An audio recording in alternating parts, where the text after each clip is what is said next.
당신은 돼지, 소와 무엇이 다른가요? 정말 다르게 살고 있다고 생각하시나요? 다르게 살고 싶다고 생각을 해본 적이나 있나요?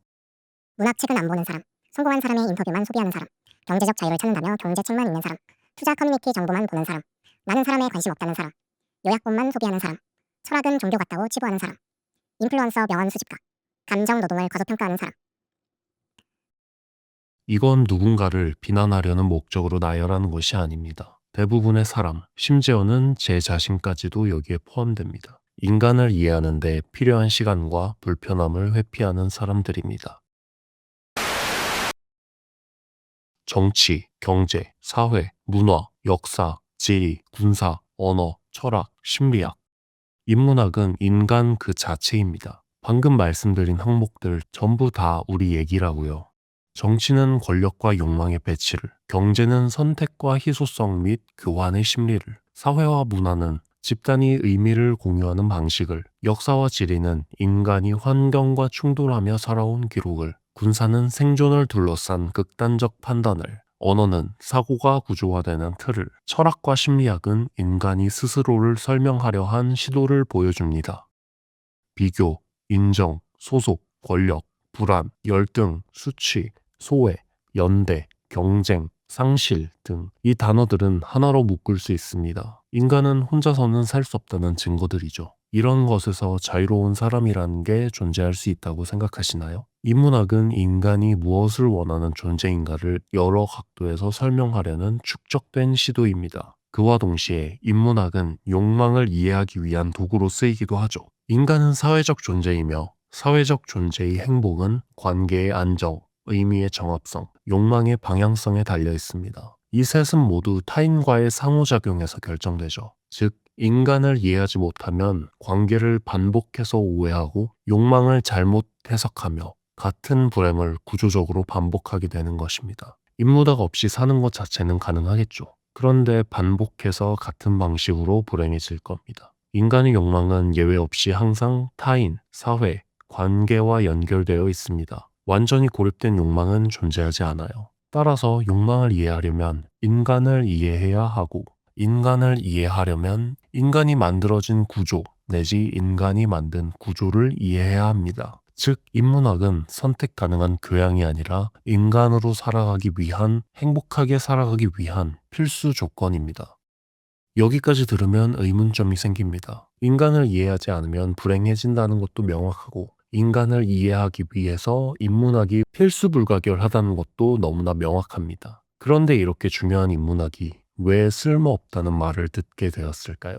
그리고 왜 인문학을 가까이 하는 사람을 주변에서 찾기 어려운 걸까요? 일단 표면적인 이유부터 제시해 보겠습니다. 현대의 사회는 자유를 추구하지만 인간이 이해하는 시간을 줄이고 성과를 내는 속도만을 요구합니다. 빠른 요약, 빠른 성공, 빠른 판단, 모두 많은 개인과 기업들이 추구하는 가치이죠. 그 결과로 사회의 관계는 파괴되고 욕망은 왜곡되고 있으며 정체성이 붕괴되어 왔습니다. 지금은 너무나 당연해진 하고 싶은 걸 하고 간섭받지 않고 판단하지 않아도 되는 자유. 여기에 대해서 인문학은 다음과 같이 이야기합니다. 왜 그 선택을 한 거야? 왜 그 욕망을 가졌지? 왜 그렇게 살고 있어? 그 판단은 누구에게 어떤 영향을 미치지? 그 선택의 비용은 누가 치르는 거야? 이 질문이 등장하는 순간 자유는 무제한의 권리가 아닌 설명 책임을 동반한 상태가 됩니다. 인문학은 말합니다. 당신의 욕망은 순수하게 개인적인 것이 아니다. 라고 이 욕망이 사회에서 형성되었다는 것을 자각하는 순간 그 욕망을 관리할 책임이 생깁니다. 인문학은 말합니다. 인간은 사회적 존재이며 너의 말, 선택, 침묵, 이 모든 것이 타인에게 영향을 준다고. 결과는 내가 만든 것이다. 의도는 없었다는 변명으로 회피할 수 없게 됩니다. 내 위치를 자각하는 순간 선택의 무게가 커집니다. 인문학은 이렇게 살아라 라고 말해주지 않습니다. 대신 이렇게 이야기합니다.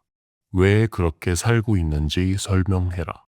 이건 자유롭지 않습니다. 귀찮고 불편하고 책임을 수반하죠. 그래서 사람들은 요약을 찾고 성공담을 소비하고 명언을 수집합니다. 왜냐면 그쪽이 선택을 대신해주고 판단을 위임하고 책임을 묻지 않으니까요. 결국 인문학이 불편한 이유는 우리에게 당장 더 많은 자유를 주는 것이 아니라 자유의 대가를 묻기 때문입니다. 하지만 착각하시면 안 됩니다. 인문학이 당장에는 자유를 제한하는 것처럼 보여도 더 큰 자유를 위한 필요 조건이라는 것을 간과하시면 안 됩니다. 기존에 우리가 자유라고 생각했던 것은 무엇입니까? 비교에 끌려다니고 인정 욕구에 목매며 사회가 설정한 성공을 추구합니다. 구조가 설계한 선택지 안에서의 자유.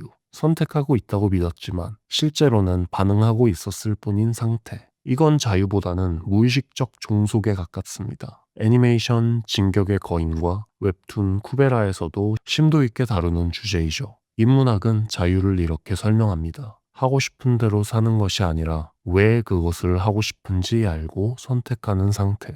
더 많이 생각해야 하고 설명해야 하고 감당해야 하는 이 책임이 늘어난다는 것은 선택권이 늘어난다는 뜻입니다. 남이 대신 정해주던 삶에서 내가 선택하는 삶으로 넘어가는 것. 인문학은 자유를 주지 않습니다. 자유를 되돌려 줍니다. 이미 가지고 있었지만 구조 속에서 잊혀진 자유를 말입니다. 그렇게 덜 휘둘리는 삶을 살게 해줍니다. 그래서 인문학은 늦게 보일수록 위험한 겁니다. 인문학을 모른 채 살면 선택은 쉬워 보이고 판단은 가볍고 삶은 단순해 보이지만 그 대가로 반복되는 불행, 설명할 수 없는 공허, 관계 실패로 돌아올 것입니다.